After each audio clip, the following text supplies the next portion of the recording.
Assalamualaikum warahmatullahi wabarakatuh. Salam sehat untuk kita semuanya. Di video ini, kami dari kelompok 4 akan menjelaskan mengenai beberapa tokoh aliran teori belajar. Adapun tokoh yang akan kami bahas pada video ini yaitu Ivan Petrovich Pavlov dan Jean Piaget. Anggota dari kelompok 4 sendiri yaitu saya sendiri, Anissa Wilda, dan juga rekan saya, Ripka Julianta Boru Sinuraya.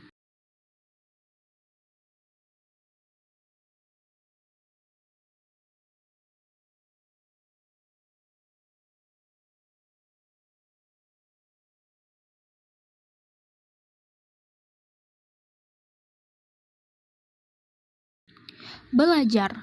Menurut pengertian secara psikologis, belajar merupakan suatu proses perubahan, yaitu perubahan tingkah laku sebagai hasil dari interaksi lingkungannya dalam memenuhi kebutuhan hidupnya. Perubahan-perubahan tersebut akan nyata dalam seluruh aspek tingkah laku.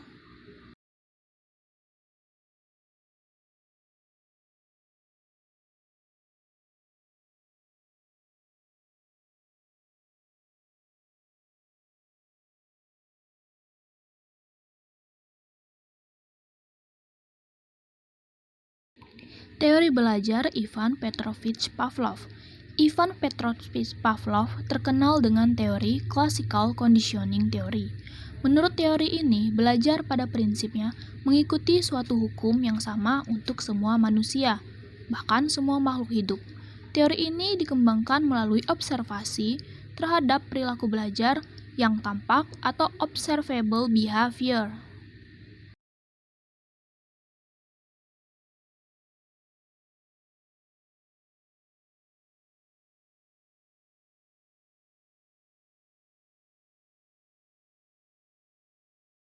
Pavlov meneliti tingkah laku yang bersifat alami. Pavlov tidak percaya jika refleks merupakan reaksi dan hasil belajar. Menurut Pavlov, individu dapat dikendalikan melalui cara mengganti stimulus alami dengan stimulus yang tepat untuk mendapatkan pengulangan respon yang diinginkan. Sementara, individu tidak menyadari bahwa ia dikendalikan oleh stimulus yang berasal dari luar dirinya.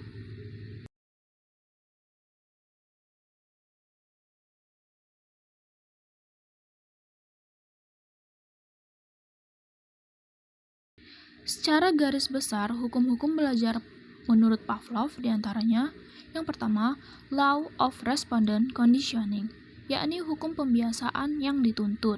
Jika dua macam stimulus dihadirkan secara simultan, yang salah satunya berfungsi sebagai responsor, maka refleks dan stimulus lainnya akan meningkat. Kemudian yang kedua, Law of Respondent Extinction, yakni hukum pemusnahan yang dituntut. Jika refleks yang sudah diperkuat melalui respondent conditioning itu didatangkan kembali tanpa menghadirkan responsor, maka kekuatannya akan menurun.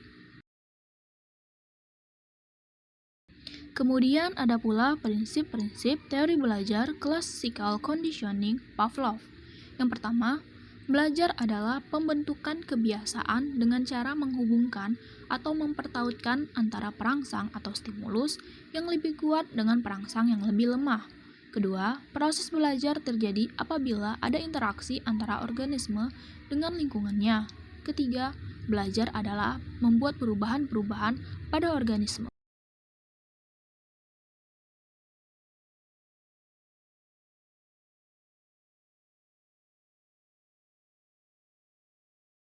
Lalu yang keempat, setiap perangsang akan menimbulkan aktivitas otak US atau unconditional stimulus dan CS atau conditional stimulus akan menimbulkan aktivitas otak. Kelima, semua aktivitas susunan saraf pusat diatur oleh eksitasi dan inhibisi. Setiap peristiwa di lingkungan organisme akan dipengaruhi oleh dua hal tersebut. Yang pola tersebut disebut oleh Pavlov cortical mosaic, dan pola ini akan mempengaruhi respon organisme terhadap lingkungannya. Untuk materi Jean Piaget akan dilanjutkan oleh saudari Ripka. Di sini saya akan menjelaskan teori belajar Jean Piaget.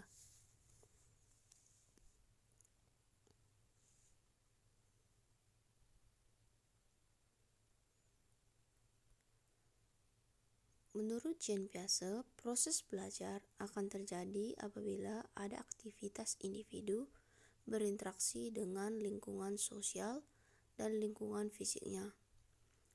Pertumbuhan dan perkembangan individu merupakan suatu proses sosial. Individu tidak berinteraksi dengan lingkungan fisiknya sebagai suatu individu terikat, tetapi sebagai bagian dari kelompok sosial. Akibatnya, lingkungan sosialnya berada di antara individu dengan lingkungan fisiknya. Dalam teori Piaget, lebih menitik beratkan pembahasannya pada struktur kognitif. Piaget berpendapat bahwa setiap anak sudah memiliki struktur kognitif yang kemudian dinamakan skema, dan mengembangkan kemampuan berpikirnya menurut tahap yang teratur. Pada satu tahap perkembangan tertentu akan muncul skema atau struktur tertentu yang keberhasilannya pada setiap tahap amat bergantung pada tahap sebelumnya.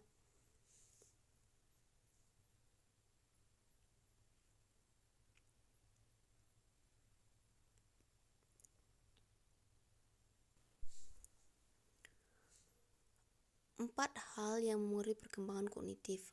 A. Lingkungan fisik. Kontak dengan lingkungan fisik mutlak perlu karena interaksi antara individu dan dunia luar merupakan sumber pengetahuan baru.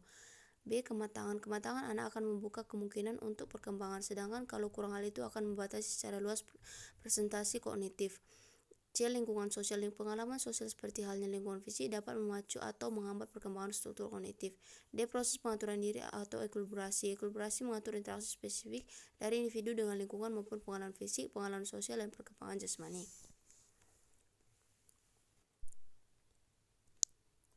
Dalam interaksi pendidikan, peserta didik tidak harus selalu diberi atau dilatih. Mereka dapat mencari, menemukan, memecahkan masalah-masalah, dan melatih dirinya sendiri. Mengaplikasikan beberapa prinsip pengelolaan kelas adalah upaya lain yang tidak bisa diabaikan begitu saja. Pengelolaan kelas yang baik akan melahirkan interaksi belajar mengajar yang baik pula.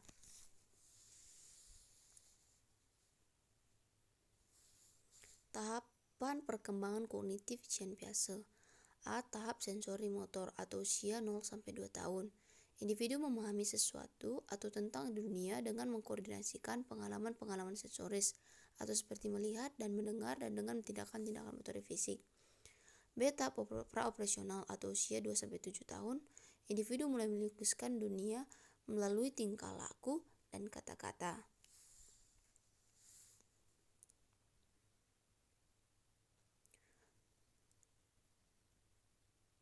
C. Tahap operasional konkret atau usia 7-11 tahun. Individu mulai berpikir secara logis tentang kejadian-kejadian yang bersifat konkret. D. Tahap operasional formal atau 11 tahun ke atas. Pada masa ini, individu mulai memasuki dunia kemungkinan dari dunia yang sebenarnya atau individu mengalami perkembangan penalaran abstrak. Individu dapat berpikir secara abstrak, lebih logis, dan idealis. Implikasi teori kognitif Piaget dalam pembelajaran. A. Individu dapat mengembangkan pengetahuannya sendiri. Yang menjadi titik pusat dari teori belajar kognitif Piaget ialah individu mampu mengalami kemajuan tingkat perkembangan kognitif atau pengetahuan ke tingkat yang lebih tinggi. B. Individualisasi dalam pembelajaran. Dalam proses pembelajaran, perlakuan terhadap individu harus didasarkan pada perkembangan kognitifnya. Atau, dengan kata lain, dalam proses pembelajaran harus disesuaikan dengan tingkat perkembangan individu. Sekian pemaparan video materi dari kami kelompok 4. Apabila ada kesalahan dalam penyampaian informasi, kami memohon maaf yang sedalam-dalamnya. Wabillahi taufiq wal hidayah. Wassalamualaikum warahmatullahi wabarakatuh.